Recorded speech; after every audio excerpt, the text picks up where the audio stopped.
నమస్తే, welcome to Bharati TV. నేను బాబయ్య. సట్టా బజార్ లెక్కలు షేక్ అవుతున్న బీజేపీ శ్రేణులు అని చెప్పేసి ఈ వీడియోకి నేను ఒక టైటిల్ పెట్టాను. సట్టా బజార్ ఏంటి అసలు, వాళ్ళ లెక్కలేంటి, వాళ్ళ లెక్కలు చూసి బీజేపీ శ్రేణులు ఎందుకు షేక్ అవ్వాలి, ఎందుకు ఆందోళన పడాలి అని చెప్పి మీకు అనుమానం రావచ్చు. ఆ డీటెయిల్స్ అన్ని కూడా ఈ వీడియో ద్వారా తెలియజేస్తాను. ఎక్కడా స్కిప్ చేయకుండా ఎండ్ వరకు చూడండి. సో ఇకపోతే మన దేశవ్యాప్తంగా 4 రాష్ట్రాల్లో శాసనసభ ఎన్నికలు జరిగాయి. 1 పశ్చిమ బెంగాల్, 2 తమిళనాడు, 3 అస్సాం, 4 కేరళ. ఈ 4 రాష్ట్రాల్లోనూ వివిధ దఫాలలో శాసనసభ ఎన్నికలను నిర్వహించారు. ఈ ఎన్నికల నిర్వహణ పూర్తయిన తర్వాత అనేక సర్వే సంస్థలు వాళ్ళ ఎగ్జిట్ పోల్స్ ని రిలీజ్ చేశాయి. అంటే పలానా రాష్ట్రంలో పలానా పార్టీ అధికారాన్ని చేజిక్కించుకోబోతుంది, పలానా వాళ్ళు ముఖ్యమంత్రి అవుతారని చెప్పేసి సర్వే సంస్థలు చెప్తున్నాయి కదా. సో ఆ సర్వే సంస్థలు ఎగ్జిట్ పోల్స్ ని ఈ 4 రాష్ట్రాలకి సంబంధించిన ఎన్నికల విషయంలో బయటపెట్టాయి.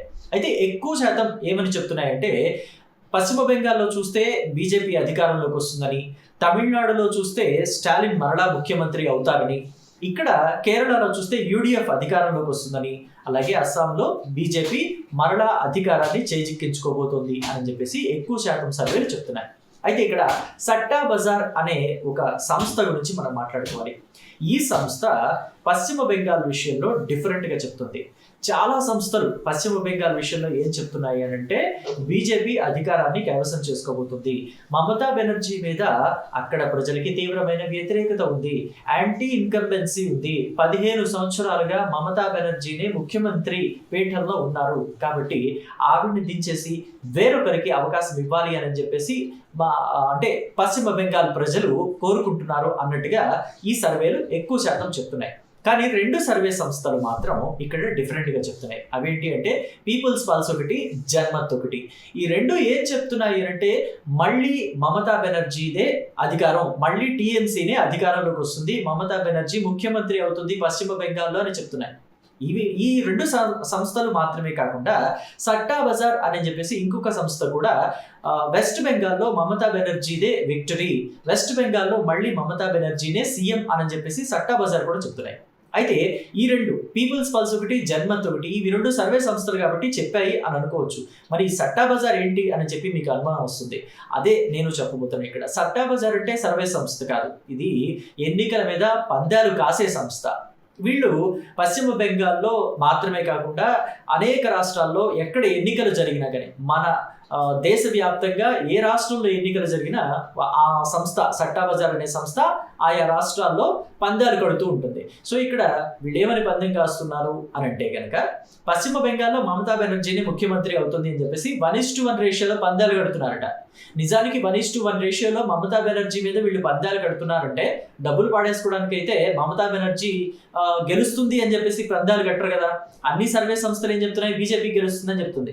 మరి వీళ్ళు డిఫరెంట్గా చెప్తున్నారు, మమతా బెనర్జీ ముఖ్యమంత్రి అవుతుందని చెప్పేసి ఆవిడ మీద 1:1 రేషియోలో పందెం కడుతున్నారంటే, వాళ్ళు ఎక్కడో సర్వే గట్టిగా చేయించుకున్నారు, వాళ్ళు ఎంతో నమ్మకంతో చెప్తున్నారు అని చెప్పేసి మనం అర్థం చేసుకోవచ్చు. అయితే వీళ్ళు ఇక్కడ డిఫరెంట్గా చెప్తున్నారు కదా.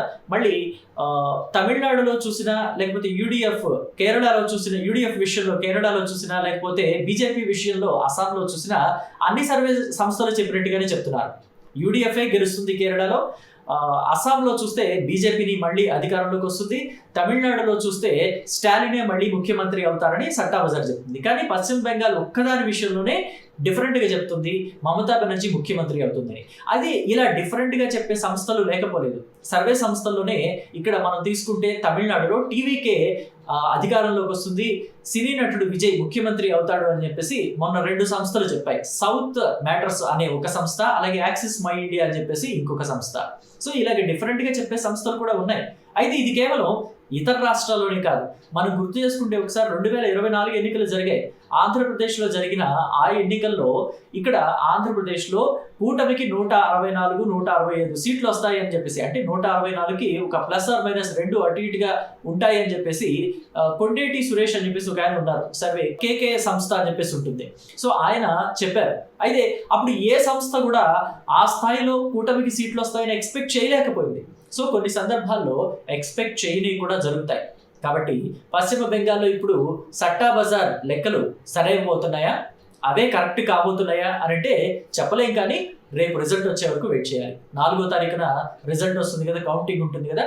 3వ తారీఖు వరకు ఎవరు ఎన్ని జాతకాలు జ్యోతిష్యాలు చెప్పినా ఈ పార్టీ అధికారంలోకి రాబోతుంది, ఆ పార్టీ అధికారంలోకి రాబోతుంది అని చెప్పేసి కొంతమంది జ్యోతిష్యులు కూడా కూర్చొని చెప్తూ ఉంటారు. ఆ నాయకుల రాశి ఫలాలు లేకపోతే ఆ నాయకుల జన్మ నక్షత్రాలను బట్టి ఈ పార్టీ అధికారంలోకి వస్తుంది, ఆ పార్టీ అధికారంలోకి వస్తుంది అని చెప్పేసి గతంలో మన ఆంధ్రప్రదేశ్ విషయంలో కూడా చెప్పిన వాళ్ళని మనం చూసాం. కొంతమంది లెక్కలు బోల్తా పడ్డాయి. వేణుస్వామి లాంటి వాళ్ళు ఏపీలో మళ్ళీ జగన్మోహన్ రెడ్డి వస్తారని చెప్పేసి డంకా బజాయించి చెప్పారు. కొంతమంది వేణుస్వామి లాంటి జ్యోతిషులు ఇంకొంతమంది కూడా జగన్మోహన్ రెడ్డి వస్తాడని చెప్పారు. కానీ ఏమైంది? కూటమి అధికారంలోకి వచ్చింది. జగన్మోహన్ రెడ్డి కనీసం ప్రతిపక్ష హోదా కూడా రాకుండా పక్కకు పడిపోయారు.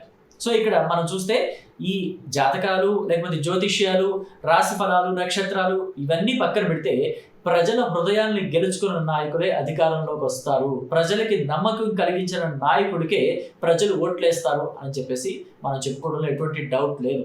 సో ఇక మరి ఈ 4 రాష్ట్రాల్లో జరిగిన ఈ ఎన్నికల్లో, శాసనసభ ఎన్నికల్లో ఏ పార్టీ అధికారంలోకి వస్తుంది, ఎవరు ముఖ్యమంత్రి అవుతారు అని చెప్పేసి మీరు అనుకుంటున్నారో మీ అభిప్రాయాన్ని చెప్పండి. ఇక్కడ సట్టా బజార్ మాత్రం తమిళనాడులో చూస్తే టీవీకే పార్టీ 3rd ప్లేస్లో ఉంటుందని, ఏఐడిఎంకే 2nd ప్లేస్లో ఉంటుందని, 1st ప్లేస్లో డిఎంకే ఉంటుందని చెప్పేసి, అంటే సుమారుగా 140 సీట్లతోటి స్టాలిన్ ముఖ్యమంత్రి కాబోతున్నారని చెప్పేసి సట్టా బజార్ చెప్పింది. అలాగే కేరళలో యూడిఎఫ్ఏ అధికారంలోకి వస్తుంది అని చెప్పింది. అలాగే అస్సాంలో చూస్తే బీజేపీనే మరలా అధికారంలోకి వస్తుంది అని చెప్పేసి చెప్తుంది. అయితే తమిళనాడులో కూడా 2 సంస్థలు నేను ఆల్రెడీ చెప్పాను. ఒకటి south matters, 2 axis my India చెప్పాయి కదా. టీవీకే పార్టీ అధినేత విజయ్ అధికారంలోకి వస్తాడు. 140 నుంచి 150 సీట్లతోటి ఆయన అధికారం కైవసం చేసుకుంటారని చెప్పేసి చెప్తుంది కదా. ఈ 2 సర్వేలు చెప్తున్నాయి కదా. మరి అది నిజమవుతుందంటారా, అబద్ధమవుతుందంటారా? ఆ సర్వే ఫెయిల్ అవుతుందా, పాస్ అవుతుందా? సో మీరు ఏ పార్టీ అధికారంలో, ఏ రాష్ట్రంలో ఏ పార్టీ అధికారంలోకి వస్తుందని మీరు భావిస్తున్నారో మీ అభిప్రాయాన్ని కమెంట్ బాక్స్లో తెలియచేయండి. Thank you.